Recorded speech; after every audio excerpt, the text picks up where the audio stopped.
დღეს გამოგზაურებთ მაჭახელას თოფის სამჭედლო მუზეუმში. ცოტა შორის ეს თოფი აქ მოჩუქეს. ჩემი ხელი მუდამ ასე იყო. მე არასოდეს არ მახსოვს სუფთა ხელი. ეს არის მაჭახელას ხეობის ყველაზე ავთენტური ადგილი, სადაც დღემდე ნაგერვაძეების ოჯახი თავისი ძალებით ინარჩუნებს იმ ტრადიციას, რომელიც ხეობაში გადაშენების პირას არის და ჰქვია მაჭახელას თოფი. მე-19 საუკუნეში შეიქმნა დენტი.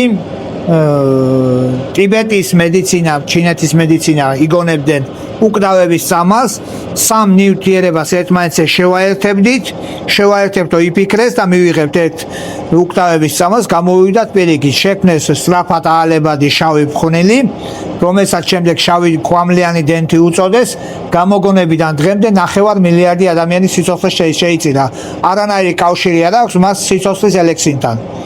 პირველად მას გამოიყენებდნენ პიროტექნიკაში, შემდეგ კი გადავიდა ძირითადად უკვე სამხედრო ინდუსტრიაში პირველი თემურ ლენგმა გამოიყენა. თემურ ლენგის ერთ-ერთ წარმატებაში დენტის კავშირსაც განიხილავენ ისტორიკოსები. ჩვენ ვინარჩუნებთ ძველ ტრადიციულ თოფის ტექნოლოგიას და აი ამის მუშაობას.